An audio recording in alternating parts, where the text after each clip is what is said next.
Labor frontbencher Ed Husic joins us this morning. Mr Husic, thank you for your time. Yesterday, interest rates left on hold by the RBA. Philip Lowe forecasting an increase in wages and perhaps a rate to come in the next 6 months or so. What does this tell us about the economy?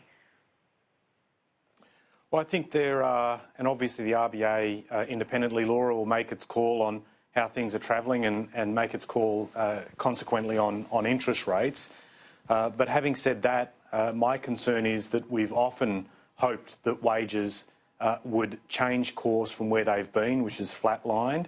We've hoped that there'd be changes to things like underemployment, where people feel like they're not getting the type of employment or the type of hours they think will help them and their families get by.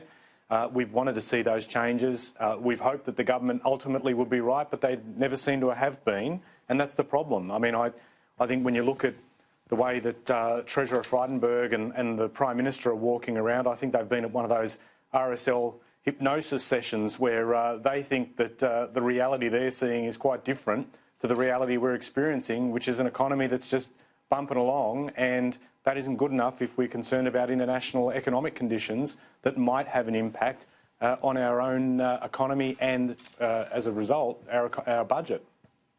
It's been pointed out that Mr Shorten yesterday in his comments said that, you know, everything's going up, inflation is flat. I mean, the two things are contradictory, aren't they?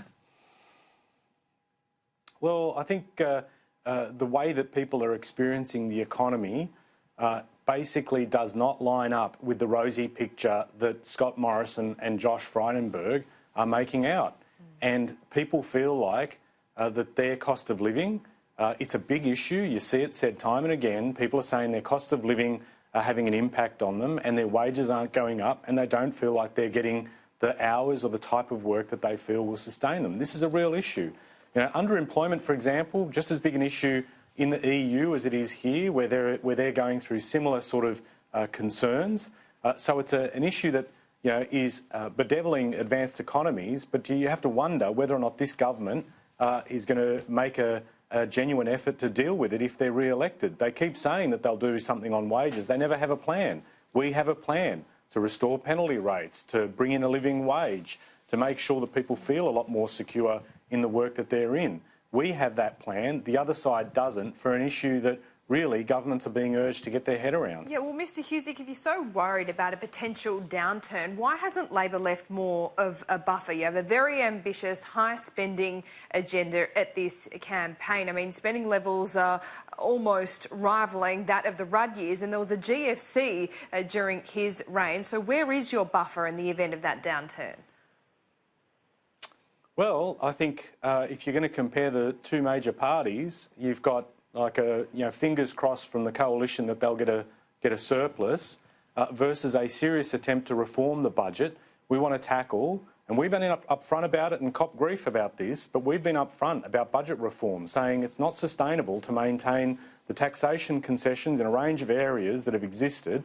We want to reform those concessions, and as a result, we are in a much stronger position to ensure that we get a stronger surplus. You look at the other side, they're not tackling serious reform. They've got an economy that's underperforming.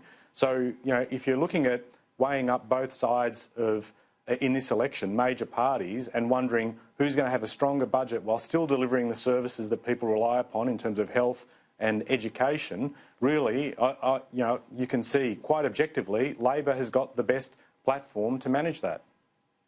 You yesterday committed to a Centrelink boost. This is part of your shadow portfolio responsibilities. 100 Centrelink staff in Gladstone. This is a very clear attempt to try and win some votes in the seat of Flynn, isn't it?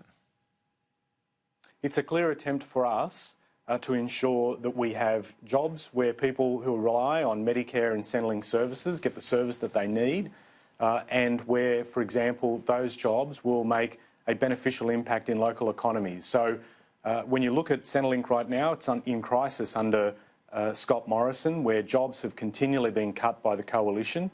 We want to inject full-time, permanent, well-trained jobs, and we're targeting our regions, like, for example, the announcement we'll make in Gladstone today with my friend Zach Beers, who's the candidate for Labor in the seat of Flynn. But we've made announcements across the country designed to make sure the jobs have an economic impact, restores Centrelink and Medicare jobs internally, and delivers services that people rely upon. Well, New Start is a big issue in the seat of Flynn. You've promised a review. Bill Shorten says it's not a review in mind to cut it, so there would be an increase. But Ed Husic, why do you need a review? There's been so many reviews on New Start. I mean, what facts don't you have before you? Look, I think that's a fair question. And let me address it this way. Clearly, people are concerned about the level of New Start, hardly moved. People are concerned about being able to live and just make do while they're trying to find a job off the New Start allowance. Changing it is will have financial implications. We want to weigh up and have the clear calculation about that impact. But there are a lot of moving parts, Laura, particularly the interrelationship with the employment services system. We don't want people to be stuck on New Start. We want people to flourish in good jobs that they have found through the employment services system. In my previous role as Shadow Employment Services Minister, there were a lot of concerns and a lot of recommendations to try and improve the system. So we need to see how those two parts work together, and that's why I think a review that does this with a clear and objective eye is an important way to go before we make such a big decision. There's been a lot of focus on the pre-poll. More than 1 million have voted early. We're waiting to get the latest number after yesterday. But Josh Frydenberg saying the length of the pre-poll should be reviewed. What are your thoughts on that? Do you think that it needs to be looked at? Because 3 weeks is quite a long time ahead of the election day itself. Yeah, I saw Josh's comments today, and they will, obviously I think a number of people will make comments in the usual process that happens after an election. They look at what has been, what has happened, how it's been carried out, and see what's happening. I think, we should probably look at the length of that pre-poll period. But there are other things too. I mean, in parts of Western Sydney during the middle of the campaign, we've been told that we're getting extra booths, which sounds on its face a good thing. But some of these booths, particularly in my own area, are like 500 metres from each other. And, it would make more sense, and people who stand in those long queues early on election day would figure, why wouldn't you combine those booths and have more people in the booths themselves to process the approach to vote and clear those lines quicker? I think these are all the type of things that should be looked at post-review, post-election review. So we'll, obviously wait and see the outcome, and it's always a process of constant improvement. There was an attempted egging of the Prime Minister yesterday. It's since been revealed that this woman was a Greens voter. Do we need to look at how political parties foster this kind of behaviour? Yeah, I don't see the point in that type of action, quite frankly.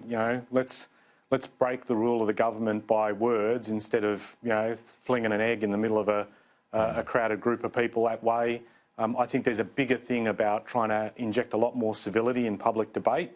We can certainly passionately believe in our ideas and do so in a way that respects that a battle of ideas, a contest of ideas, it's actually much more respectful of the general public who, in making their decision going into election, want to weigh up the different policies that are being put before them and treat people with respect instead of stunts.